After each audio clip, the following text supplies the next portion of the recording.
Welcome to the Intentional Encourager podcast, where each episode brings you compelling conversations and stories designed to entertain, enlighten, and encourage. And now here's your host, Brian Sexton.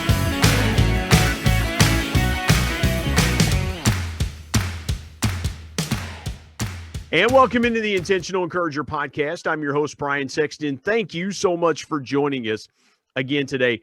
I have got a guy that if you like motivation, if you like a guy that is gonna get you excited, is gonna challenge you, and is gonna help you get better, these next 40 minutes of conversation you are gonna want to be dialed into, because I have got Coach Joe Hart. You can follow him on Twitter like I do, at Coach Joe Hart. He helps thousands of people better their lives and do this in a number of different ways. I'm going to let him tell you all the things he's doing to help folks. But again, it's an honor to welcome in Joe Hart to the Intentional Encourager podcast. Coach, what's good, brother? How are you today? I'm good, man. I appreciate the invite. I was pumped to do this. It's always fun to connect with people on Twitter and to do podcasts and just talk it out with people to see where they're from. And I'm super excited to be here. So I really appreciate the time. Man, it's my pleasure to have you. I've been following you for a while. And the thing that I love is, and I'm going to start here with you, you always ask the question. You ask this question multiple times a day. How did you get better today? Where did that come from? And what's the intent behind it? Because I look at it and I say, well, how I got better today is in XYZ. You're asking this multiple times a day because I've got a feeling that getting better is not one thing that you do, but it's several things that you do. So how did you come up with that? And two, what does that definition look like for you? I'm trying to remember when I started doing, because it's every day around 9 p.m. Eastern when I ask that. Sometimes it's a little bit later because usually I tweet that out right after I get done coaching at the gym I work at. And you kind of figure out like how some people have these punchlines that they say numerous times. And I almost felt like this could be something that I say on a daily basis, but it's something that people could strive for. So I don't know initially how it got started. I don't remember the details, but I can remember tweeting that out and people would find, I didn't get better today, or I did this, I made my first sale, I went to the gym. And I thought, you know what, let's make this a consistent thing, because if I can, just a tweet, just putting something out there, challenging people, hey, did you get better today? And it's not, some people think it's a way to get engagement, but in reality, it's a way to almost hold people accountable that I don't know, right? Because I don't know all my followers on a personal level. So I've had countless messages of people like say, hey, I look forward to you like putting that out because, I get to say that I did get better today. And kind of like what you were talking about, as far as improving, like a lot of people think that they have to improve by like 10% or 50% a day in multiple aspects of life, when in reality, like the goal is like just a small, tiny percentage, like 1/10 of 1%. And it doesn't have to be across 10 different aspects of your life. You know something, I got to jump in there, man. I'm so glad you said that. You're a coach. Obviously, athletics has been a big part of your life. I've been around athletics the bulk of my life and follow it. I love what you said there. It's not a team, and as we record this, the Super Bowl was 2 days ago. Right. The Tampa Bay Buccaneers made one key offensive change in their team. Now, granted, they added Leonard Fournette, a running back. Right. The key offensive change that they made, they didn't change their wide receivers. They lost their tight end, O.J. Howard. He was out for the season. But the single biggest offensive change that they made was the guy under center. And that was Tom Brady. They changed one part ended up winning a Super Bowl. Sometimes in life, coach, it's one play that wins a game. It's Right. not, well, we won by 40. You don't have to win by 40, man. The rules say you win by 1. You win by Right. 1 point. And I love what you said there, man. I had to dial in on that because you're so right. A lot of people think that change or improvement has to be in bulk increments when really it can just come if you did one thing better today than you did yesterday. How important is it to get people over the mindset of bulk improvement versus singular improvement? I think this could go a lot of different ways, and I talk about it a lot. And I I refer it back to like social media and like the power we have. Like, we all have a phone, and we have it, any question you could pretty much ask, right? You could type it in on your phone, and you're going to get an answer within seconds. Yeah. We're used to being bombarded with, it could be news, it could be updates, it could be, sports stories, it could be finance, it could be anything you want it to be, right? So we're used to these fast, quick results.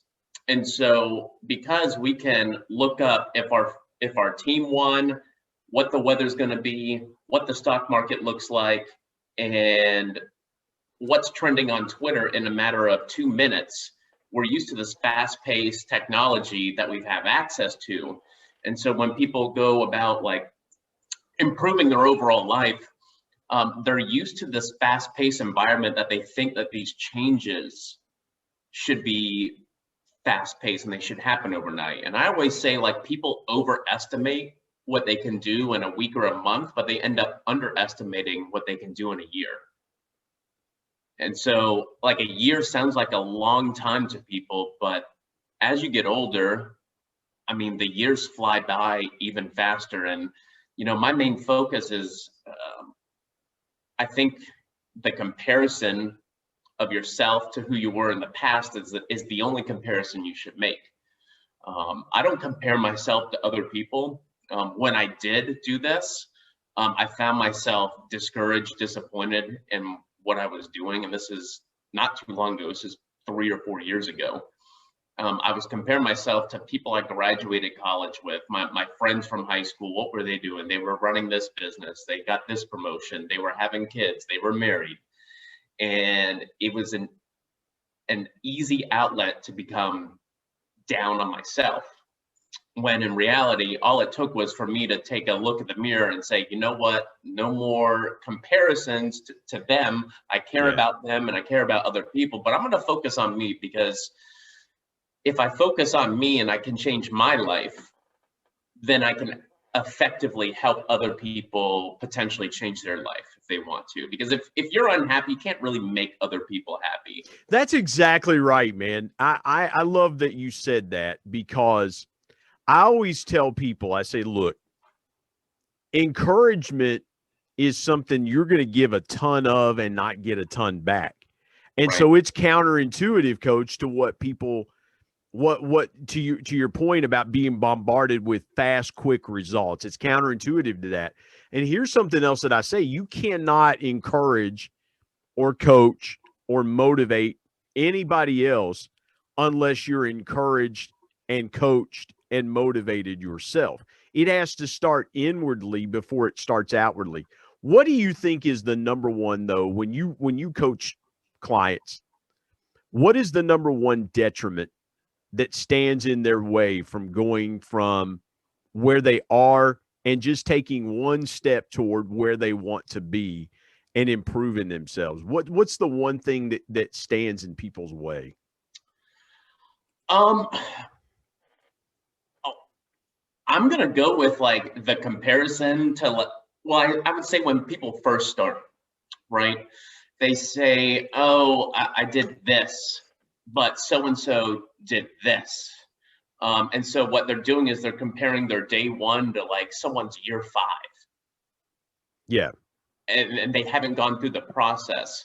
Also, I think it's a confidence. There's a lack of confidence, and there's a an unfortunate amount of like caring about what other people are going to think, right? Because when you decide to improve and take the steps necessary to try to go against what you've been doing for the past 5, 10, 15 years, Yeah. and you're trying to improve your life in 1, 2, or 5 ways, you're going to lose some people along the way because they're not going to understand. You're going to have to sacrifice some time that you would normally spend hanging out with people. You're going to have to, work on yourself. And a lot of people are uncomfortable with the fact that they may have to sacrifice something. Well, let's think about it for a minute, man. I didn't mean to interrupt you, but I'm No. thinking about the comparison we talked about a few minutes ago with Tom Brady. The reason that dude has played until he's 43 years old, and I'll be 49 in August. He is playing. He won his 7th Super Bowl. Right. He's 43 years old. He is determined for the last 20 years of his life, he is not going to train like everybody else trains. He's not going to eat what everybody else eats. He's not going to do what everybody else does. He has decided, for better or worse, he is going to go all in on the things that he wants to do for his longevity and his career and how long he wants to play. And listen, man, the way he played Sunday, he very likely could play another 3 or 4 years if he wants to play, as long as he's got an offensive line that will keep him upright and will protect him and give him time to do the things he's done. And I love what you said there, losing people along the way to get better. That's a hard thing for people to get past, because I'm by nature a connector. Right. I want to bring people in. But I love what you said there about sometimes even having those noble pursuits in getting better, you're just going to naturally, it's like NASCAR, man. You're just naturally going to pass guys on the way to the finish line if that's what you want to do. How do you coach your clients past that, oh my gosh, I don't want to become somebody else and lose who I am to get better? But in reality, coach, that's going to happen when you decide to grow and do things differently. How do you get people past that mindset? So this comes along with so I coach competitive all-star cheerleading. I've been doing it for, I think this is year 12. This is my 12th year of coaching. And that is an ultra competitive world, by the way. That is. It's a whole different world. And I think a lot of people, they think of cheerleading as, sideline football, and it's completely different, especially when you're dealing with, youth, anywhere from 5 to 18 years old is what I coach. So, but I deal with this a lot. And, I tell athletes, and we just actually had this talk with a couple of the teams that I coached this week and the last week. It's my goal as a coach. Do I want you guys to win? Absolutely, because I hate losing. I don't like losing at anything. It could be playing rummy with my wife. I don't like losing at anything, right? But what I care more about is helping you become the best athlete that you can potentially be and being the best version of yourself. And when you guys all collectively work together, that's when the magic happens. So if everyone wants something, they typically win. I've coached some great teams that have done extremely well. And the winning that happens when everyone else wants to put in equivalent effort. But I do, I've had a couple athletes this year who've gone through, between lockdown and people having to stay home, you can see that it's taken a mental toll on people, and especially the younger generation. And so some of these kids have dealt with some stuff that they normally wouldn't deal with, or just kind of self-doubting themselves. Maybe it's because they're lacking as much interaction as they used to get when they were going to school every day. Yeah. And so one particular athlete is doubting herself a little bit in her ability with her tumbling, but she's one of the most talented athletes that I've ever coached, but she's going through a slight mental block at the moment. So it's constantly doing positive reinforcement of, hey, what are your goals? What do you want to do this season? Like, what are you trying to get to? What do you want to do in the next 5 years? And say, I tell her, and she wrote this on her little whiteboard or dream board, whatever she calls it. And I said, don't, what did it say? It said, stop giving yourself excuses. That's all it was. Stop giving yourself excuses. And I said, you can be the nicest person. You can be the most talented athlete. You can be the most giving. You can help the most people you've ever helped or anyone's ever helped. But people are still going to hate on you. They're still going to talk about you no matter what. Yeah. And I tell her specifically and anyone else, I'm like, that's the noise that you got to ignore. And this really comes down to a mentality thing. Mentality really affects your overall quality of life. And so mental toughness is something that's developed. I don't think it's just, you're not born with it. Yeah. And it's something that I've focused on every day for, the past 4 or 5 years. I get some hate on Twitter, especially over the past 24 hours. It's been a little wild out there. But I don't worry about what other people think of me. I focus on who can I help today? How can I help them? And is there someone that's struggling that if they just tweaked 1 or 2 things would make all the difference? And then, for people who want extra advice or what I've gone through, I let them know. I can tell them that really just eliminating the negative opinions of others on yourself will completely change your life. Because there's a lot of negative people out there. There's a lot of negativity in the world, but if you focus on you and you focus on the positive stuff that's going on in your life rather than the negative, you're going to live a much more happy and fulfilled life in general. Absolutely. Absolutely. Let's step aside, take a break. Back in a moment with more on the Intentional Encourager podcast. Hey, everybody, Brian Sexton here. I want to tell you about our sponsor, SEO National. SEO stands for Search Engine Optimization. Now, what's that, you might say? Well, Search Engine Optimization helps you show up higher on search engines in front of paying customers for words that you as a business owner can monetize. What a great concept. SEO National is owned by my good buddy Damon Burton, who's been a guest here on the Intentional Encourager podcast. Not only has Damon and his team worked with businesses of all sizes, from e-commerce startups to NBA teams and Shark Tank featured businesses, but more importantly, Damon and his team are about transparency, trust, and providing lifetime value. So much so that he still has his first customers after opening SEO National 14 years ago. Let me give you some intentional encouragement and call Damon and his team today at 855-736-6285 or go to www.seonational.com and get a free quote. Coach, let's start to tell your story. And I love your story. I'm kind of in my mind thinking, okay, so let's go here for a second.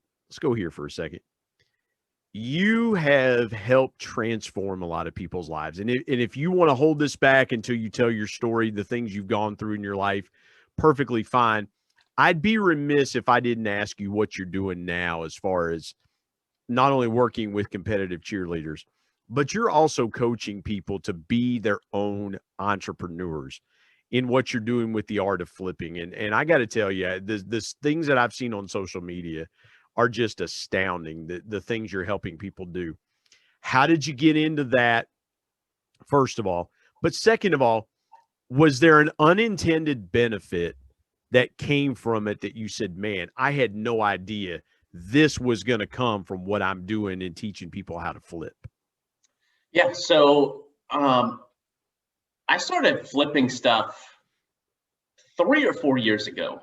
It was right when about a year after I moved to New Jersey, I started working at a coin auctioning company. So I was doing their marketing and I was shipping out their orders for them. And I was looking at, we were ordering product, from coins, old numismatic dollars, $20 bills, gold-backed currency. And I was looking and I was like, wow, we're buying this for this and we're selling it for X amount of dollars or X amount percentage over what we paid for. And at the same time, I was listening to some Gary Vee, which I like Gary Vee.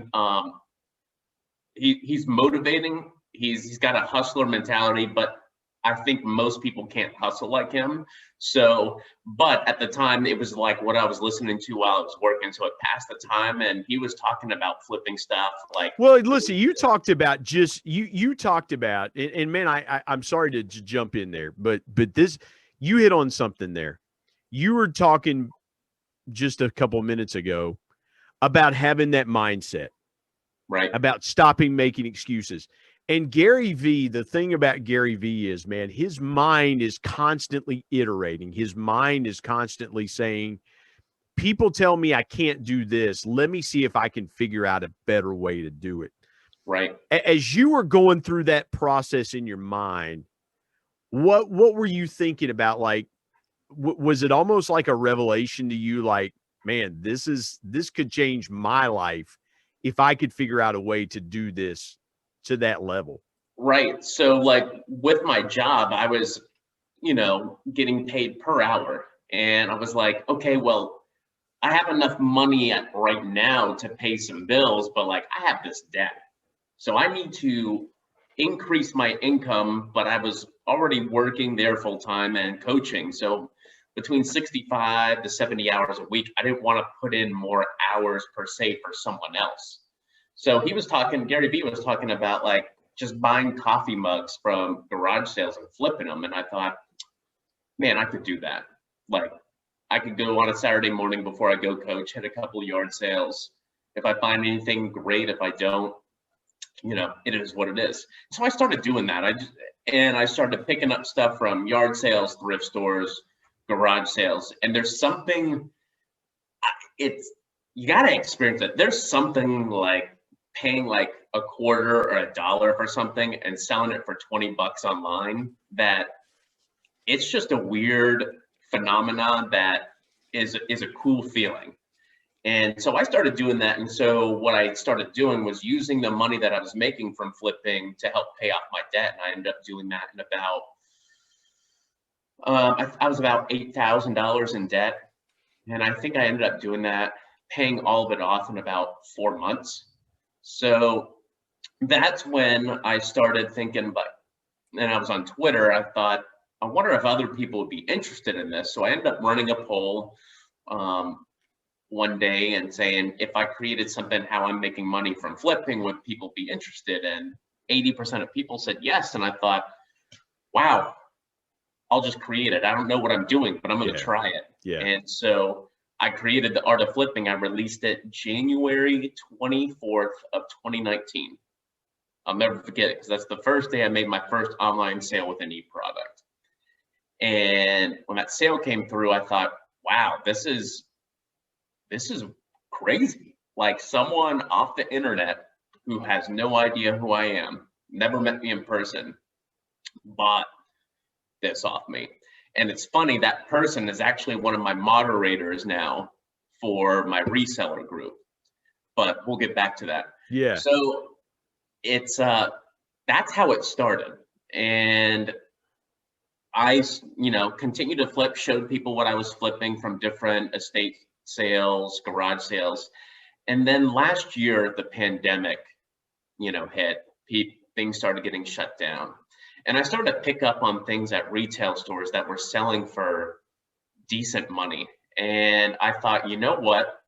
I wonder if I started a reseller group, like, would people be interested? I thought, it'd be cool to have 50 because there. People are always in an appetite to buy, even in a recession, even in a pandemic.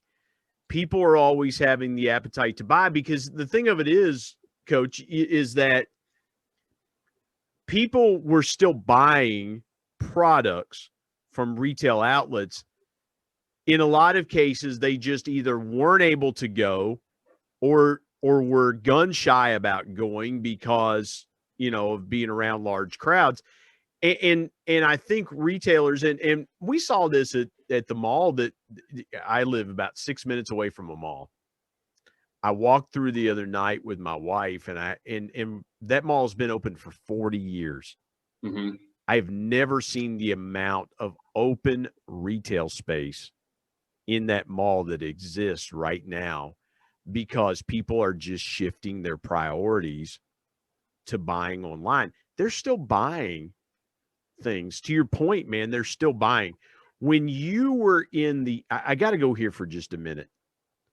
Were you more excited about the money you were making or the debt you were paying off? Because I got to think that the impetus, what you said was, hey, I wanted a way to pay off I had $8,000 worth of debt. And some people, Coach, would say, man, I'm more excited about getting rid of that debt. What was it for you? Was it making money or getting rid of the debt that was your fuel? I think it was a combination, to be honest. Although, like, let's say when I would make $1,000 payment, it was like in my mind, I was like, oh man, I'm about to spend $1,000 on a credit card payment.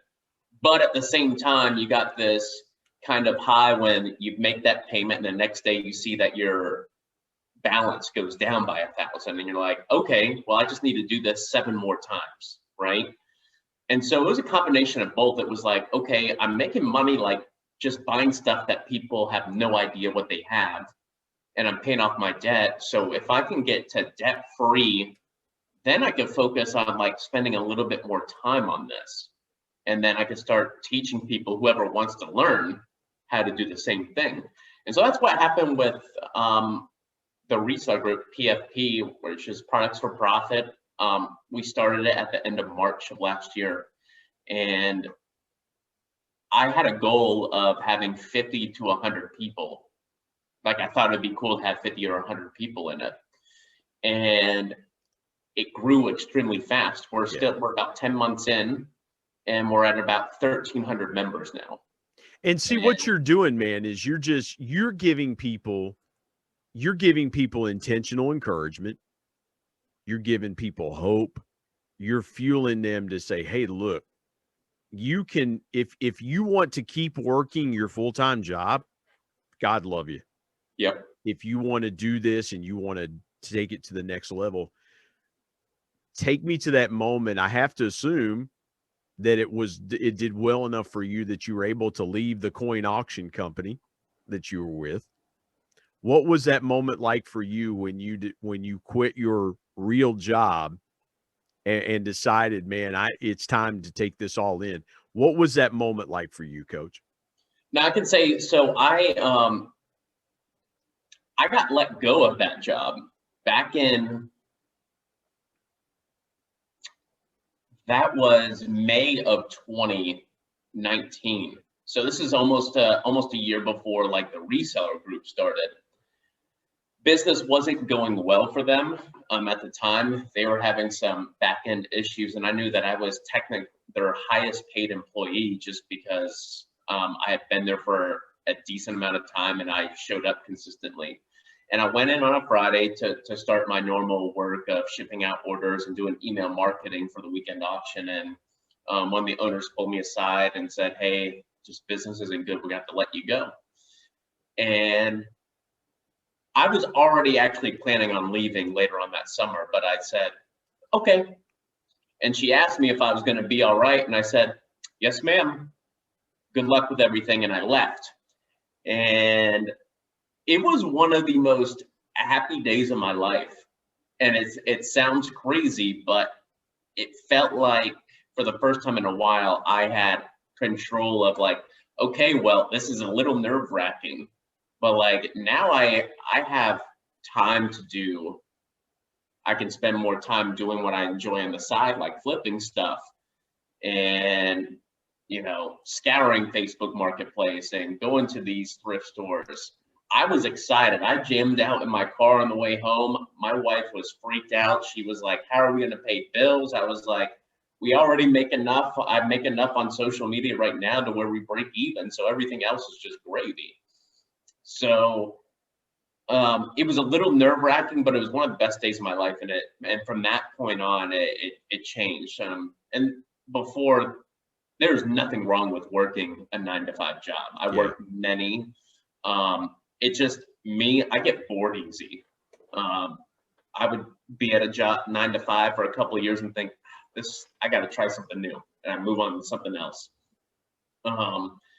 But like for me, like being able to have my own time, you know, I tweeted out like I've been buying these NBA hoops hanger boxes. I've been sniping those off eBay because I'll hold on to them for 3 or 4 months and hopefully double what I spent on them. I mean, to me, that's exciting. Yeah. And I'd rather spend my time doing that than working at a coin auctioning company or working insurance.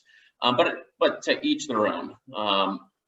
Some people, I don't think everyone needs to be an entrepreneur. I don't think everyone should be an entrepreneur.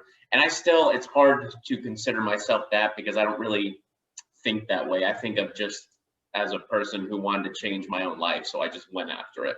But I think it's important for people not to rely on one source of income because just like me, you never know when that's going to go away. You never know if you're going to walk into work one day and be let go because business is bad or, you know, they're shutting down. So yeah, absolutely. Let's step aside, take a quick break. We come back, we'll tell Coach Joe's incredible story. You're going to want to hear what this man has gone through, overcome, things like that. We're going to take a quick break. Back in a moment on the Intentional Encourager podcast.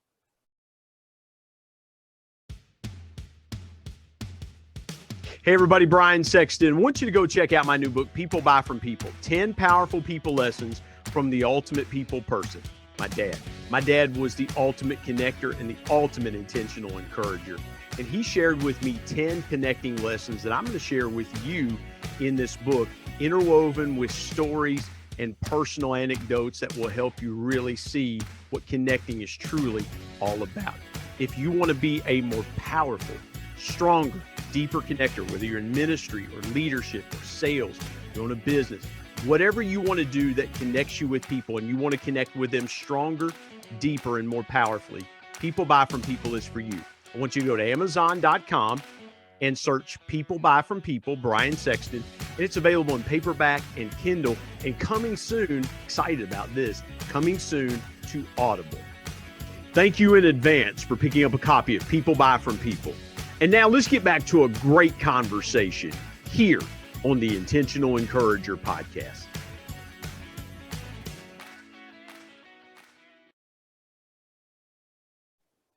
Coach, we got to get into your story. We really, you know, I've been holding on. I wanted to talk to you about the flipping, the art of flipping, and I'm so glad you shared that. That was so cool hearing your story, first person perspective.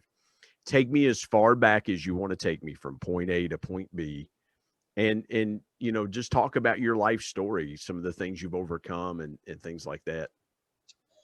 I would say I would have I don't have anything like too crazy about my life. I grew up in Georgia. I have a brother and sister. My parents got divorced when I believe I was 13 years old. And so being a product of divorce, that was interesting because a lot of people go through that now. I forget what the percentage of divorce is. The divorce rate is at 60% or something outrageous. But I can remember when my parents told me, I was very confused because growing up, I never saw my parents fight, not one time. And so I was very confused at why it was happening. But I am blessed because through their divorce, I don't think divorce is a good thing, but their divorce is one of the best divorces that could happen because they actually both always lived close to each other so that we could still attend the same school. They always supported each other. My dad helped my mom, even after the divorce, help her get through dental hygiene school. And like at holidays, when we all come home for whether it's Christmas or Thanksgiving or something else, we all still hang out together. So for me, like the divorce could have been way worse. It could have been out of hate and spite, but they still loved each other and still put myself and my brother and sister first. So I am thankful for that. So it could have been a lot worse as far as divorce goes. But so I was a product of, later on divorced family. But growing up, I played baseball my whole life. And my sophomore year, I finished out on varsity. We made the Final Four in state. And after that, I decided that I didn't want to play baseball anymore. I liked it. I didn't love it. And so I started working at Gold's Gym. I was essentially a janitor. They called me a floor associate, but I was just cleaning. And so I started working when I was 16. Worked 5 days a week. Did that. I missed out on a lot of stuff like football games, like, high schoolers love going to football games and stuff. But especially in Georgia, man. It's football's big there. Football is big. And so I missed out on that, but I didn't feel like I missed out, because I was like, okay, well, I'm setting the base on not that I want to work at Gold's Gym the rest of my life, but like, I enjoy working hard. I enjoy working, these hours, meeting some people, training with some people, and getting paid for it. For me, that was fun. And so while some people saw it as I missed out on something, I see it as it built the base for who I am today. And so I ended up going off to college, the University of Dayton in Ohio. And my freshman year, within the first month or so, I ended up joining the cheer team, which I never thought I would do. They have a day where you have like these student clubs and organizations put out tables on like one of the fields, and it's a way that you can volunteer your time or get involved with different groups on campus. And one of my friends called me and goes, "Hey man, I just signed up for cheerleading. You should try it." And I was like, "Dude, there's no way I'm doing that. Absolutely not. No way." Yeah. And he goes, "Just come down here. I think you'll the girls are cute." And I was like, "Well, it's worth a shot. Like, let's go down there." Why not? Yeah, absolutely. So like where your head was at 18 years old, man. Yeah. So I was like, you know what? I went down there, and one of the guys, he goes, "Are you interested in doing this? Or would you be interested?" I said, "Honestly, like, I have no experience doing any of this whatsoever." And he goes, "You don't need experience. We can teach you." And so I went to practice the following week. One of the most awkward times I've ever felt. It was just very different than what I was expecting. But I stuck with it. Ended up becoming low-key obsessed. There was something about the physicality of like stunting and tumbling and working out to be prepared to do what I needed to do. And I became obsessed with that. I ended up being captain of the team my senior year. And while I was in college, I started working at a couple different gyms in the area and learning how to coach tumbling, learning how to coach cheerleading. And that opened up a lot of opportunities for me. I've coached in 4 different states now, just based on where I moved to or moved from. And it's really been a huge blessing. Just that one decision to try out like cheerleading in college allowed me to coach hundreds of athletes and to make awesome memories with people and coaches, and to see, watch athletes grow and to see them succeed and conquer goals that they set for themselves. And I got to be a part of that. And to me, that's a huge blessing. There's so many good memories I have. It's time consuming.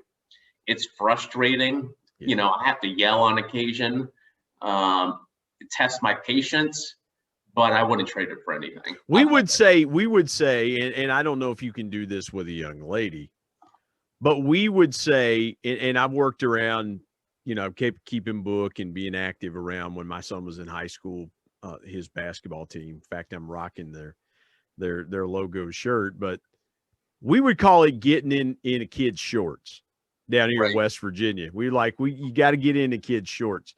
But again, it's a part of making them better. And great athletes want to be coached. They want somebody to drive them and push them. I've got to ask you real quick, Coach. Take me through the biggest obstacle that you faced in your life, whether it's personal or professional.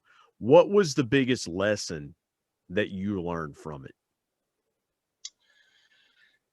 This is going to be a little different because I can't say it's going to be a specific moment, but it was when it was actually right when I got to New Jersey. I was just recently married, and honestly, the biggest obstacle for me was myself, because I was attempting to day trade and I lost money, and I was feeling really down on myself. I was feeling really negative. And this kind of goes into the whole comparison to others. And I was feeling like very blah, going through the motions, not excited to wake up in the day, and just wondering, like, why do I feel this way? And so I can't say, like, other people have gone through much more difficult situations than I have. But for me, like, I was dealing with this mental instability of figuring out if I had a legitimate purpose or not. And that wasn't very long ago. That was probably 4 years ago. Yeah. So, and, one day I looked in the mirror and I was like, this is no one else's fault. This isn't God's fault. This isn't my parents' fault. This isn't my brother or sister's fault. Like, this is a me fault, because I have the capability and gifts and talents to do whatever I want. And I'm sitting here moping for no reason other than life gets tough sometimes. Yeah. So it was at that moment that I said, screw it. Like, I don't care what people think about me anymore. I don't care what other people are doing. I'll support them, but I'm going to focus on me. And from then on, it was a hard process. It's a long process. It's an ever-going process. But from then on, my life's changed. I'm happy to get up in the morning. I'm excited. Yeah. I love going to work out. I love coaching. I like seeing people win, whether it's a small win or a big win. I like seeing people get better. I thrive on seeing people get better. Yeah. Well, you have to decide, and that's the thing, Joe. You have to decide what your purpose is and be all in on it. Otherwise, everybody is going to give you, and that's what I say to people all the time. When you're going through something, you don't need more expertise, because more expertise just rattles around in your brain.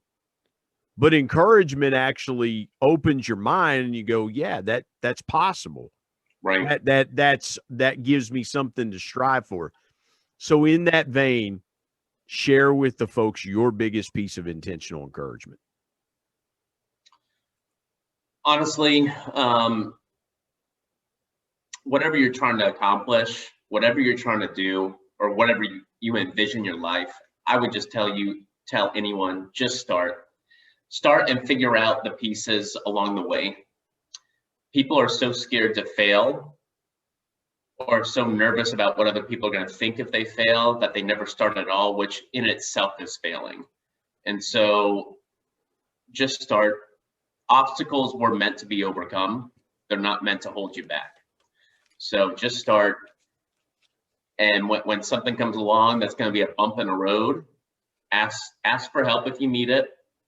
Figure out a way to get around it, to get over it, to build a bridge over it, and keep it moving forward. There's always going to be obstacles in your life, but I think people allow the fear of failing to prevent them from living out or becoming the person who they're supposed to be. Yeah, man, that's so good. Just start, figure it out. Listen, man, I tell people all the time, Coach, I say, look, if I could go back a year ago and say, man, I should have done, because that's what I did with the podcast. I did what I thought I knew to do. And I'm like, if I could go back a year ago, I'd totally do things differently. Right. I'd do, I think, things 100% differently. You just have to figure it out along the way, man. What tremendous encouragement. Thank you for that. Tell folks how they can connect with you, because I'm sure people are going to want to connect with you. And again, if you want to pick up a little extra money on the side, this guy can help you do it. Coach Joe, tell folks how they can get in touch with you.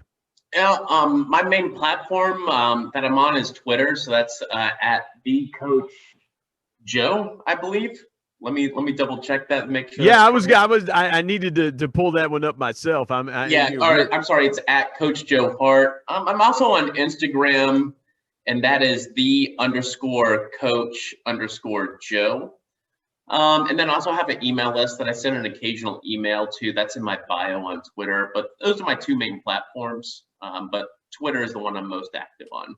Yeah, again, I had to kind of look at that myself and see that, because I want folks to reach out to you and connect with you. And man, this has been so much fun. I've been looking forward to this because I've been following you for a good while, and connect with him again.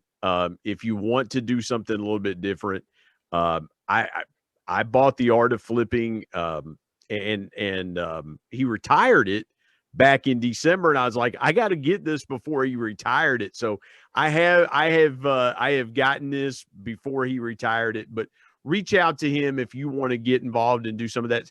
Mention the group on Facebook if you would. I mean, you mentioned the reseller group if folks are interested in possibly checking out that site as well too. Yeah. It's just called Products for Profit. It's on Gumroad, and it's a subscription base. It's a monthly fee, but you're going to have access to myself and 10 other moderators. We got a great community going. We're relative we have a US group, a Canadian group, and a UK group. Yeah. And we got some exciting stuff coming along for this year. So I think it's going to be awesome. It's been an amazing journey. I've learned a lot about myself, and I've learned a lot about people. But it's going to be a profitable year for a lot of people. I'm excited for them. I believe 100%. I believe 100% it's going to be. Coach Joe Hart, man, what a blast this has been being with you today, man. I appreciate you joining me on the Intentional Encourager podcast. Thanks, man. I appreciate the invite. Really enjoyed it. Was looking forward to it, and I'm excited, man. Thanks again.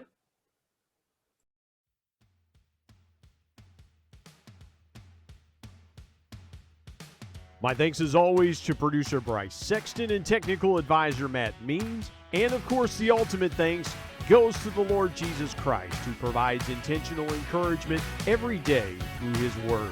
If you enjoyed this episode, you'll enjoy all the other episodes of the Intentional Encourager podcast, releasing each Tuesday and Friday. You can get those by subscribing wherever you get podcasts. Until next time, remember, anyone at any time, any place, can be an intentional encourager.